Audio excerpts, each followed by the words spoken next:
हर हर महादेव भैया लोग। मैं भोजपुरी लोकगीत बिरहा कलाकार आपका बेटा आपका भाई प्रमोद लाल यादव सब भैया लोगन के गोड़ छुके गोड़ लागतानी। आप लोग कैसे बानी ई जाने खातिर, आप लोगन का हाल चाल लेवे खातिर हमारे घरे हमारे बड़े सुंदर कलाकार हमारे भाई गायक धर्मेंद्र यादव आइल बाड़े। इनकर यूट्यूब चैनल बाटे गायक धर्मेंद्र यादव। इनके चैनल के माध्यम से आप लोगन के बीच में आप लोगन का हाल चाल जाने खातिर कि आप लोग कैसे बानी। काहे से कि 2020 से 2021 चल रहल बा, मंच पर आप लोगन से भेंट नइखे भइल।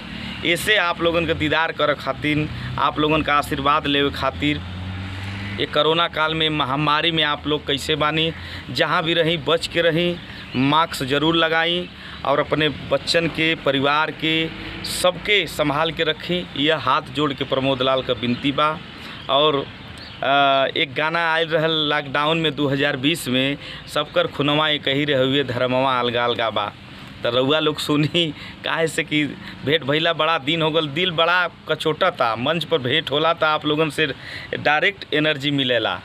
तो ले सुनी, एक लाइन रहल, अरे सब कर खुनवा एक ही रे हउवे, सब कर खुनवा एक ही रे हउवे, धर्मवा अलगा अलगा बा, धर्मवा अलगा अलगा बा। और एकरा बाद और एल्बम आ रहल बा। एक एल्बम हमारा आइल बा 30 रुपया, आप लोग रउआ लोग सुनी। और एक एल्बम और आयल बा शादी पगली से ना करब, और आप लोग सुनी।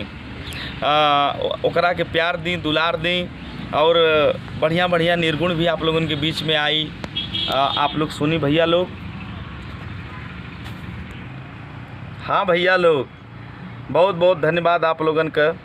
काहे से ज़िंदगी संगीत है, इंटरटेनमेंट है। तो काहे से सबकर तो चलत बा, हमन गवैयन के कुछ ना चलत बा ये भैया लोग। काहे से कि हमन का सहारा आप लोग भगवान हैं, भोजपुरिया समाज पूरा हमनी के भगवान हैं। तो एक एक से गाना आप लोगन के बीच में यूट्यूब चैनल के माध्यम से, वेब कंपनी से, यसी फिल्म से, और एक हमार नया चैनल बनल बा। आप लोगों से हाथ जोड़ के निवेदन बा कि प्रमोद लाल इंटरटेनमेंट हमार नया न्यू चैनल बनल बा। ओके लोग सब्सक्राइब करी, शेयर करी और कमेंट करी।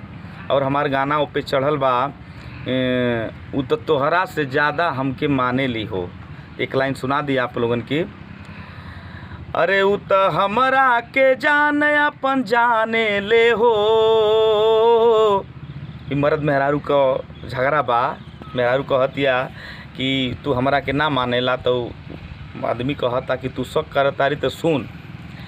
उ तो हमरा के जान अपन जाने ले हो, तो से ज़्यादा उ हमरा के माने ले हो, तो से ज़्यादा उ हमरा के माने ले हो। और बहुत गाना आप लोगन के बीच में आई भैया आ रहल बा। और निर्गुण भी आप लोग सुनी, बढ़िया से बढ़िया निर्गुण हमारे वेब कंपनी से बा, बिहारी बूट से भी बा, और हमारे भी चैनल पर आप लोगन के सुने के मिली। तो आप लोग भैया लोगों से निवेदन बा कि आप लोग जहाँ भी रहीं व्यस्त रहीं, मस्त रहीं, स्वस्थ रहीं और गाना का आनंद यूट्यूब से लें भैया लोग। सब भोजपुरी भैया लोगों के बहुत बहुत प्रणाम।